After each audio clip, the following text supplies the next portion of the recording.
Virgo, hey y'all. Welcome back to Southern Intuition. This is going to be a 1-card draw for the month of October.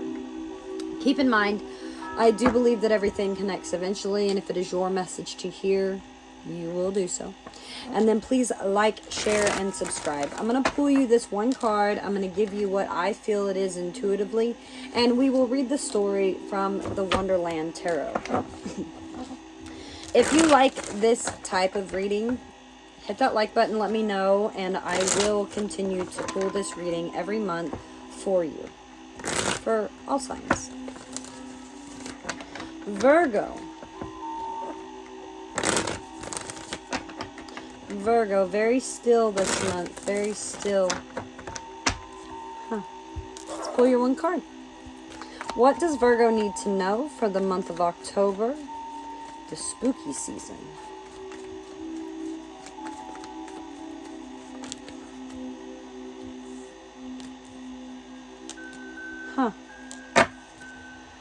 Okay, so you have the 2 of Swords,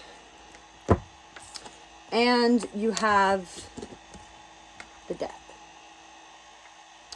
My poor earth signs are dealing with endings this month. Taurus received the 10 of Swords, and now you're receiving the Death. Now, the 9 of Cups actually fell out with that, but I'm only pulling 1 card. I'm only going to discuss the 1 card, but there's also a 2 swords. And so is why I wanted to let you know of that, was because I feel like you have 2 directions here that you can go.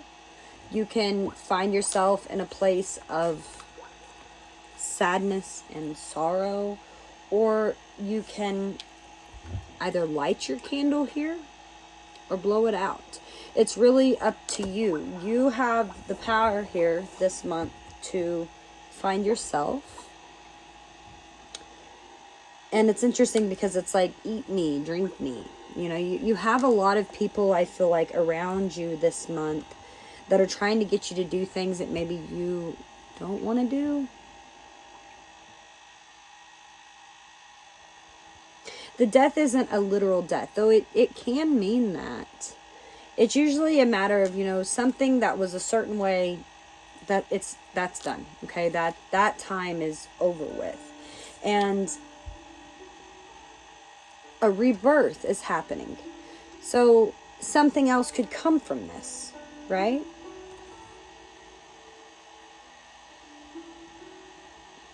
Nobody likes endings. Nobody does. But this is something that you cannot control, okay? This is big change happening for you. Let's see what the Tarot of Wonderland has to say about it. Yeah, definitely you'll need strength this month. I believe that.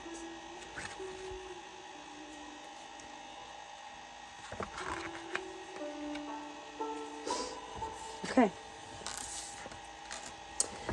So, Taurus.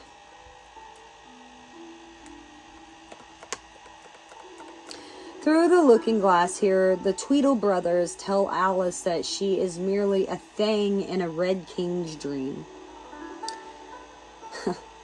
And that if he woke up, she would disappear.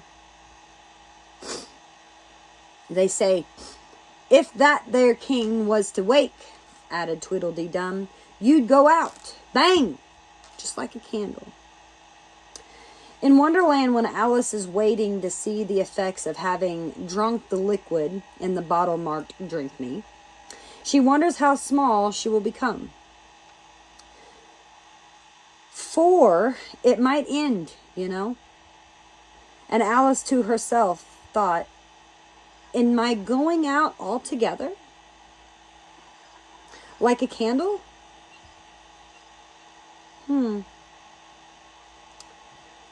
I wonder what I should be like then. And she tried to fancy what the flame of the candle looks like after the candle is blown out. For she could not remember ever having seen such a thing. Those of us who work with cards, you know,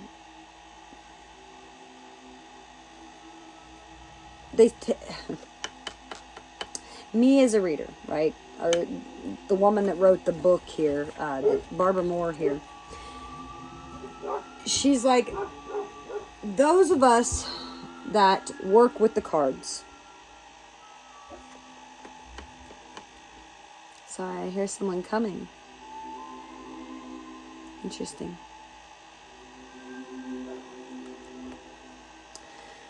Sorry, let's get back to the reading here. Those of us who work with the cards take special pains with the death card. We say it rarely foretells an actual physical death, and in my experience as a reader, that's true, and also in Barbara Moore's here. However, it is a strange state of affairs that we who seek to see the future prefer to ignore the only prediction that we can be sure will come true. Everyone dies, right? However, tarot is a language of symbols and metaphors, and so we dig deeper so that way we can find truths that may be harder than the physical death, you know. The death of the self, or of our current reality as we know it. And that's why I had said that it was interesting that that 9 of Cups came out too, when we're talking about death of self, because this is a way of you, like a rebirth of yourself, because reality, we know, is not an absolute, okay? Being built on our limited human perceptions and communally agreed upon ideals, we rely on our perceptions, right? On our social contracts, on reason, on our experiences to create a picture of reality through which we move as we live our daily lives. All that we bring to our concept of reality creates light. Like a candle flame that allows us to function. Sometimes the flame is extinguished. It is, after all, a delicate thing, needing just the right amount of air and fuel to stay alive. And once that particular flame is gone, even if we relight that same candle, it will never be relit much in the same way that we can never step in the same river twice. That's because when we step back into that river, or we relight that candle, we are not the same people. Metaphorical death is like the flame, you know, the flame that illuminates our reality being blown out. All that remains, at least for a moment, is darkness. There is nothing in the darkness that saves us here and what we bring to it. We exist for a time with our fears and with our hopes, and we're forced to see them not in the light, not in a clear light of a civilized reality, but instead only a sense of them, you know, to imagine them. Our eyes adjust, and we might see differently, noticing aspects that the light hid in shadow, or ideals too shy to show their own faces. When the candle is relit, or the light comes on, we're changed.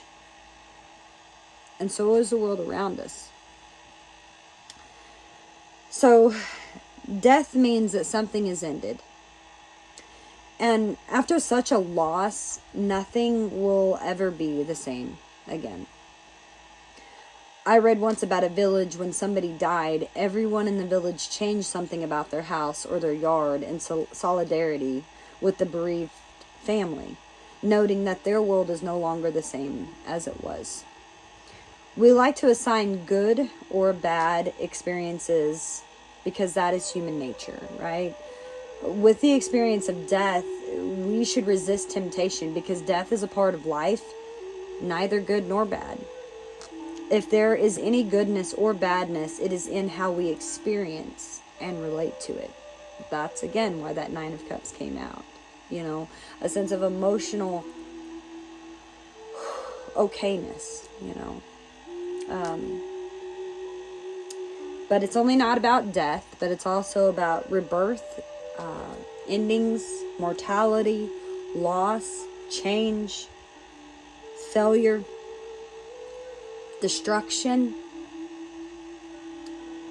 severing ties, transitions, transformations. It's an inexorable force.